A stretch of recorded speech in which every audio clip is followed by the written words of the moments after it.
يا صباح الفل.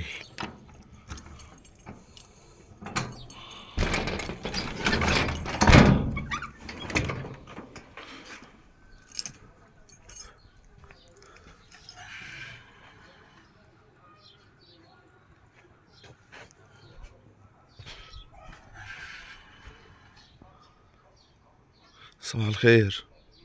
صباح الخير. ولدت ولا لسه؟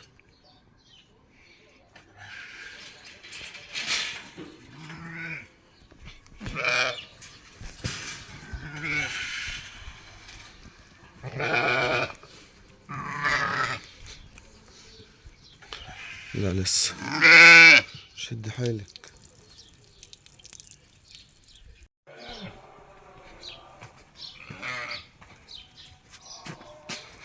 يا صباح الخير. يلا عشان تطلع. انت مستنيه عندك ليه؟ بسم الله ما شاء الله. بسم الله ما شاء الله. بسم الله ما شاء الله. بسم الله ما شاء الله. انت ترضعي فين؟ ارضعي من ورا. بسم الله ما شاء الله. اللهم صل على النبي.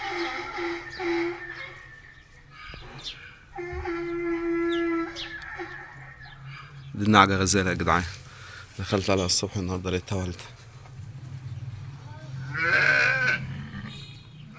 ايه يا بودي تعال.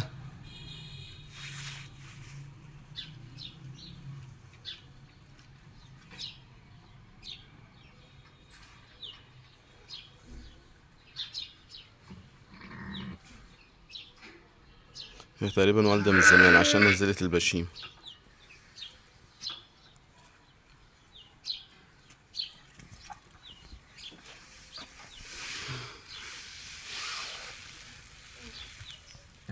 ولدت ذكر.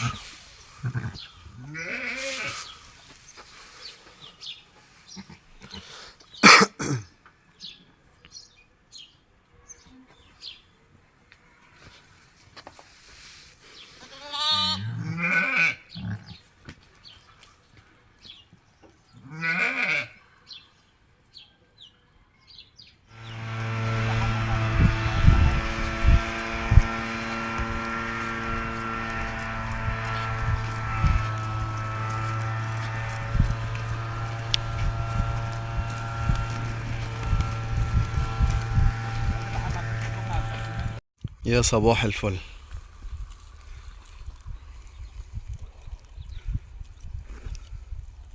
السلام عليكم ورحمة الله وبركاته. اللهم صل على سيدنا محمد. حلقة جديدة النهاردة وانا قاعد اول ما خرجنا من الغنم نرخي ابص لقيت الناحية التانية في عرب جايين من بعيد من الدهلية. واخدين بالكم؟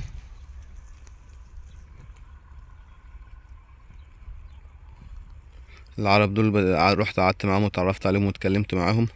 فبقول لهم انتوا منين؟ قالوا من الدهلية. قلت لهم انتوا بتيجوا من الدهلية مرة واحدة؟ قالوا الطريق بياخد معانا 6 ساعات مشي.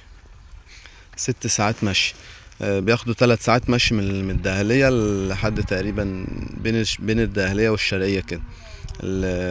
وبعد كده يقعدوا بياخدوا 3 ساعات، بيطلعوا الساعة 8 الصبح يوصلوا الساعة 11، ينزلوا الغنم ياكلوا، وبعد ما تاكل الغنم ومعرفش ايه ويبيتوا، وبعد كده يطلعوا يكملوا المشوار ده ويجوا هنا ياخدوا 3 ساعات تانيين. هم قاعدين هنا تقريبا بقالهم 10 ايام، ممكن ياخدوا 5 ايام كمان، وبعد كده هيمشوا من هنا على الزقازيق ارض تانية. فهم العرب كده رحال بيفضلوا يلفوا من ارض لارض، ياخدوا تقريبا ال3 شهور بتوع الشتاء بره. بعد كده اللي هي ايام الصيف بياخدوها في اماكنهم، يكونوا عاملين حسابهم في دريس، في اكل، في ضراوة، في الكلام ده، وباكلوهم. لكن الشتاء هو اللي بيطلعوا يمشوا بعيد. والرحالة او الغنامين الكبار هم اللي بيطلعوا يمشوا برضو مسافات كبيرة، صيف شتاء بيمشوا برضو يلفوا في الاراضي، يروحوا يشتروا اللي هو ورق البنجر، يشتروا عرش البسلة في الارض زي ما هي، يشتروا البرسيم في الشتاء، الكلام ده.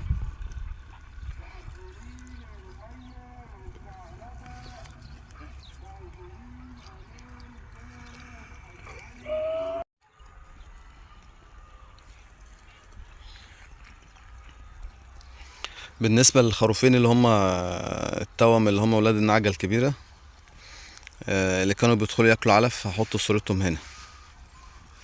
الخروفين دول بعتهم، كانوا بعتهم عمرهم شهرين ونص. فطبعا الكرم بيفرق في كل حاجة. الغنم دي كانت السياج او السور الحديد اللي انا عامله الغنم بتدخل تاكل منه،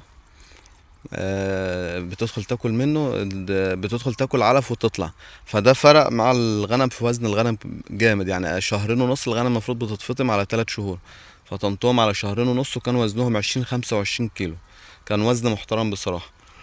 الغنم دي اتباعوا ب6000 الواحد، اتباعوا ب12000 الواحد ب6.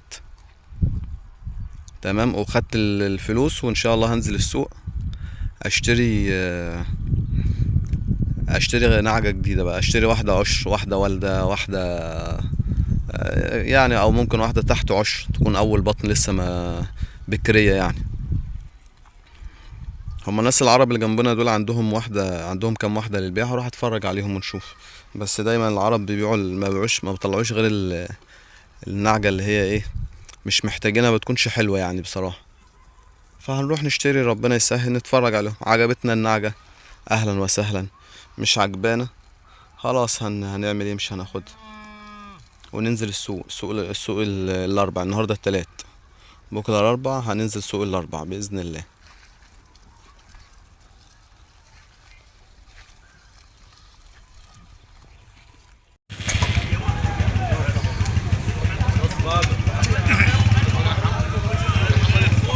هي ممكن تخلص على 18.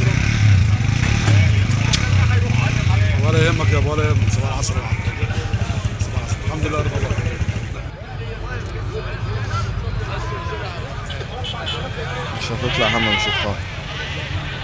ها صلى على النبي حد البيت. تعالى تعالى.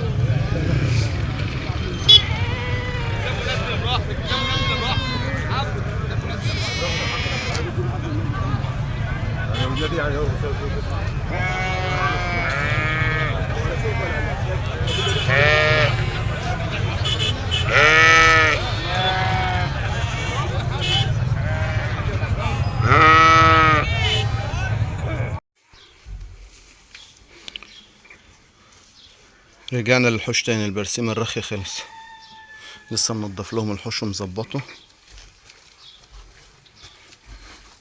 نخليه 10/10. وهنرجع بقى ناكل برسيم تاني ناكل برسيم تاني في الحوش.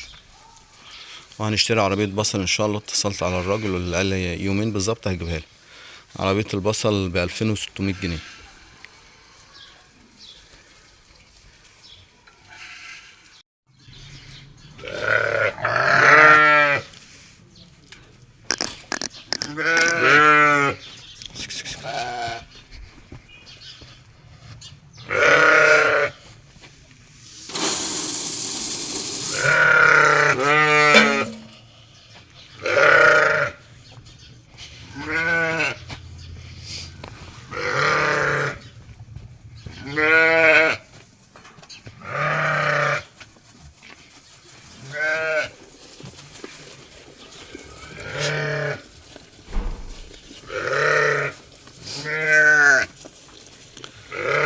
اشترينا الاتنين دول. النعجة دي بكرية اول بطن، عشر 3 شهور. ديت عاملة 10,000. دي والدة وابنها مات. دي برضو ولدت بطن واحد، لا ولدت بطنين.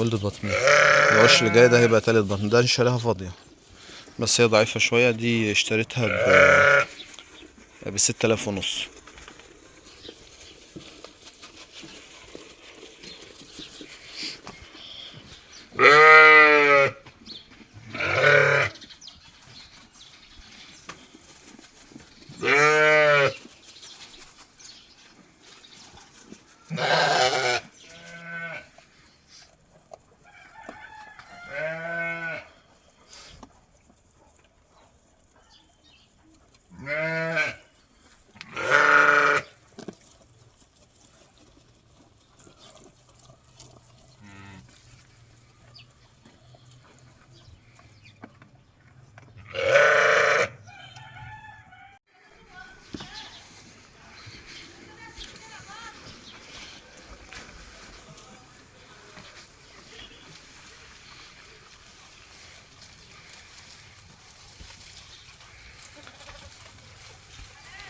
بسم الله ما شاء الله.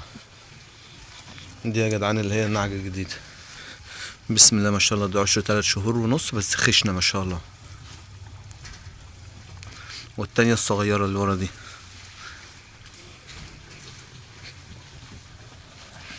اللي هي دي.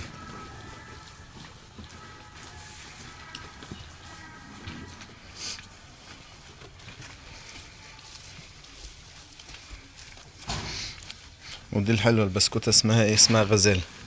دي بسم الله ما شاء الله ولدت ذكر.